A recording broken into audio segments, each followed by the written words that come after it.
G'day and welcome back to the channel. So in today's video, I want to use my clinical experience to show you how to fix rounded shoulders. And we're going to do that with the use of 3 different exercises. And each of these exercises I think are highly useful and a piece of the puzzle to help you conquer those rounded shoulders, particularly for anyone out there who's dealing with any form of shoulder pain at the moment, whether it was an acute accident or something that's come on insidiously or randomly. Rounded shoulders can have a really strong impact, or at least a strong say in the cause of that dysfunction, the persistence of that dysfunction, and why that dysfunction isn't going away or staying away long term, particularly if it keeps reoccurring. So in this video, I want to go through 3 helpful ways to hopefully rectify that. And then there'll be a bonus 4th piece of information that I think is really important to tie all this in together that we'll go through towards the end of the video. So please hang around for that if you're interested. Again, before we get into this video, let me know in the comments down below. Are you someone who is dealing with shoulder pain at the moment and you're trying to rectify those rounded shoulders to hopefully help improve your shoulder pain?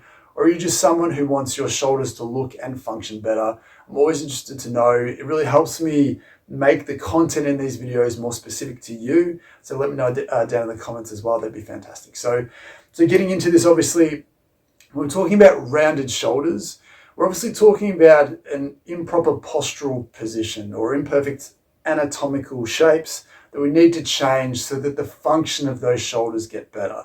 And the first thing I think is really important to talk about is, in the industry, we tend to focus a lot on chest tightness. The idea being that if your chest muscles are tight, obviously they're going to pull your shoulders forward and round those shoulders forward. Now, I'm going to wrap up the first and the second exercises in the same conversation because they're very closely related. Basically, we're going to go through a chest stretch and we're going to try and rectify the cause of that chest muscle tightness. Now, what I think is really important here is that we did an old video on this a while ago. I'll link it up here, but the important thing that I think a lot of people don't realize, including a lot of people in my field, is that chest muscle tightness is caused by something. It's not caused by the chest muscle tightness doesn't spontaneously occur and then cause the shoulders to round. In my experience, chest muscle tightness, pec muscle tightness, is a direct consequence of upper back stiffness. Now that may sound strange because the chest muscles are at the front, your upper back is obviously around the back, but what we tend to find is when we start to adopt these rounded shapes, so when we talk about your postural habits and losing a good position, the weight of the arm, the tension created by dumping those shoulders forwards, creates all this extra tension in the upper back. And those upper back joints, so your thoracic spinal joints and your rib cage joints, get stiff and tight because that's what they're asked to do based on the increased pressure and tension in those areas. And the interesting thing about the back is that the upper back and the back of that rib cage physically connects to the front. So obviously it goes without saying, your rib cage is essentially a barrel that runs from the back all the way around to the front. So any dysfunction at the back is going to permeate through to the front regardless. And those chest muscles, your pec muscles, whether it's the pec minor or the pec major muscle, they anchor onto the front of that rib cage. So if there's joint restriction, joint dysfunction at the back, anything associated with that can be included in the conversation. And what I'm finding clinically is if you're someone who wants to get rid of chest muscle tightness for any reason, let alone rounded shoulders, you need to free up the stiff joints at the back to give that a chance to free up. So that when you do some chest muscle stretches, which we're going to go through as part 1, and we're going to mobilize the back as part 2 to this, if you're just stretching your chest muscles, they are most likely going to re-tighten again the next day or very soon afterwards, unless you're having a very adult conversation surrounding why those chest muscles are tight in the first place. And for what I'm personally finding clinically, by mobilizing the joint stiffness at the back, that chest muscle tightness doesn't come back again once you start to stretch it. So I find that that's a key piece of the puzzle that's often overlooked, is that if you're not freeing up the back, it's impossible for those chest muscles to free up long term. So with that being said, the first stretch that we want to go through is if you can find a wall or a door frame or a post, doesn't matter what it is, depending on where you feel the tightness and depending on how your shoulder feels, if you have some discomfort, you might find a straight 90-degree position is beneficial for you. Some people might find that by reaching up higher, that might grant you a better access to your chest muscle tightness without annoying your shoulder. And all this basically is by holding onto something or digging into the wall here in a good posture, so shoulders back first. We can twist your trunk away, and as you twist away, you should start to tension up those chest muscles in that area. Again, play around with which position you feel gives you the best access to your chest muscle tightness. It'll be very specific to you. But the key point here is another thing that gets missed a lot is that we're moving beyond static stretching. Static stretching doesn't make significant change, or at least it doesn't make the change that we've expected it to and hoped it has over a number of years. Holding a position doesn't respect the neuromuscular junctions, the brain and the nervous system's involvement in muscular tightness. So what we need to do here is, instead of just getting into a position and holding it, we actually need to activate that tightness in this position. So once you've found a spot that feels tight, so for me, I can feel a little bit of tightness through the chest here. What I want to do is I want to tense this muscle. I want to tense my chest muscle. I can do that by pushing back into the surface that I'm on to use this muscle to do that. Hold that for about 10 seconds. Once I've done that, I then relax that. And what you should find immediately, you should be able to go a little bit further into the stretch than what you could before, and you should see some immediate change. So obviously we want to keep doing this. So finding some tightness, tensing up that tightness for 10 seconds, relaxing for a little bit without losing your position, going further, tensing for 10 seconds, stop tensing, go further until you feel like you stop making change. And what you should instantly feel is there's a significant difference in how mobile and how free and how loose that pec muscle feels. You'll never get the same results by just holding that position. You've got to get active. It gets your brain and nervous system involved in the conversation. That maximal tensing is followed by a maximal relaxation, and that tissue starts to give, and you can go further and further. So point one, or exercise one in this video, is to make sure that you can sufficiently stretch and mobilize those chest muscles to allow your shoulders to come back better. Now, as I said before, the crucial part about that is you're going to have to forever keep stretching those chest muscles until we take a ball to your upper back and free up some of that restriction. So again, if you've been a fan of the channel, you'll know what we're going to do here. But the goal is we want to place the ball just in between your spine and your shoulder blade. We want to go hunting for where your best position is, or where the best spot for you is. Now again, the exercise here isn't rolling around. Another common mistake a lot of people make is that we use the ball to roll on tissue, but because we're trying to affect the motion at the spinal level, the thoracic joints and the costovertebral joints, those rib joints, they're very specific joints. So if we're rolling over the top, we're never getting any sort of downward pressure through those joints to create some more mobility. Instead, once you've found a spot that feels a little bit tight and restricted, so I found a little one here, I want to let the ball press into that spot, allow that tissue to free up. Now, if this isn't enough for you, we want to stay here for 30 seconds or a minute, whatever you feel comfortable with. You can use your arm and lift your arm up above your head, provided that you can tolerate this if you have shoulder pain. In a perfect world, you should be able to get your arm to touch the surface that you're lying on. But a lot of people, because this is restricted, it will block your arm or your shoulder from expressing full range of motion. But what you should hopefully find is once you've found a spot that feels restricted, and you come up to a point, so for me, this feels like a comfortable end range at the moment. I'm a little bit stiff today.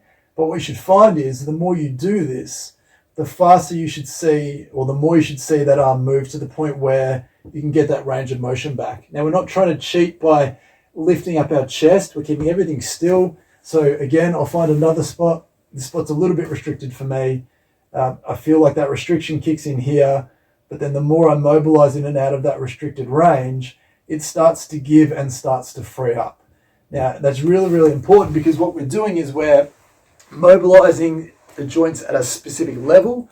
And then what you should find is that as those muscle fibers attach from your chest, from your arm to your chest wall onto that rib cage, as you start to mobilize those stiff rib joints at the back, then you should feel like it doesn't have the need to remain tight. So it's really, really important. So those two things are interchangeable. Essentially, they're part of the same conversation.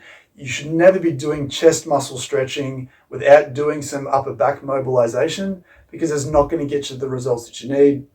You can do this mobilization without the chest stretching, but obviously by stretching the chest muscles, you're going to get yourself there a lot faster. So if you're trying to get yourself out of that rounded shoulder position. We need to de-stiffen the back, mobilize the front to allow those shoulders to come back. And the other interesting thing is, if you stiff at the back here, it often acts as a little bit of a block or a handbrake to your shoulder blade successfully rolling back or sort of retracting back across your upper back. So we want to basically take away those restrictions at the front and at the back to allow your shoulders to get back into a better position. Now, when we're talking about rejigging any sort of postural habits, we also need to have a conversation about strength and muscle activation. So you can do this a number of ways, but the third exercise we want to go through is a rowing exercise. I'm going to use the TheraBand. You can do bent over rows with a weight. You can do cable rows. You can even grab underneath a table and practice doing some rows that way. Doesn't matter how you do it. The key thing is your technique and fatigue. So what we want to do, we're going to hook this around a post. And like any position, like any exercise, we need to value good posture. So again, you have to start in a good position, shoulders comfortably back as far as you feel comfortable, head up nice and tall. We're not sort of poking down, we're not poking that chin out. Nice comfortable position. And how I like to do these rows is, particularly if you're coming from a rounded shoulder position, a great place to start with this is not to bring your hands all the way back to your belly. Is what this can do basically is, if you try and finish the exercise by bringing your hands back to your side almost, if you don't have the mobility at the back or at the front of your chest, it can be very easy for you to dump into an anteriorly tilted position and really compromise some of those shoulder tissues. What we want to make sure that you're doing is, if you can bring it back so that your elbows stop at your side, so essentially you're in a good posture here, it's then a lot easier to roll those shoulder blades back around your back, strengthening the muscles in that area. So again, enough tension. We don't necessarily, and look, you can get to this position if you can maintain a great shoulder posture, but if you find that getting here compromises your shoulder and you dump forwards, then just stop at about elbow level where your elbows come back and really try and wrap those shoulder blades around your back. And the other key point here is, when you do this, we don't want your trunk to change position. So as you're coming back, we don't want your chest to poke out. We want to maintain a stable platform here. Your rib cage is essentially staying down so that your shoulders can wrap around that comfortably. So there's a little bit of skill involved in this. We don't want those shoulders to dip forwards. We don't want your chest to poke out. It doesn't get the desired result that we're after.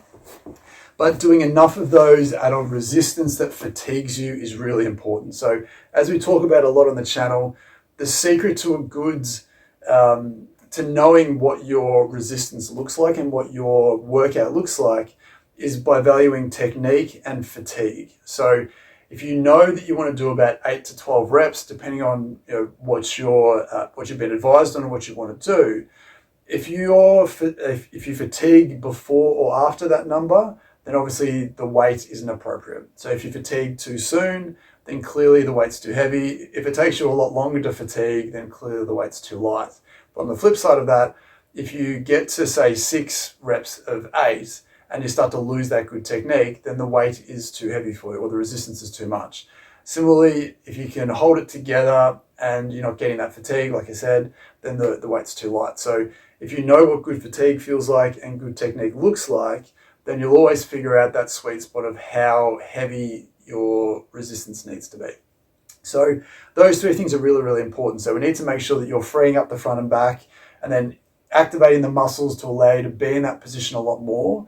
But the key difference with this is, we're also giving you some endurance and some strength to hold that position better.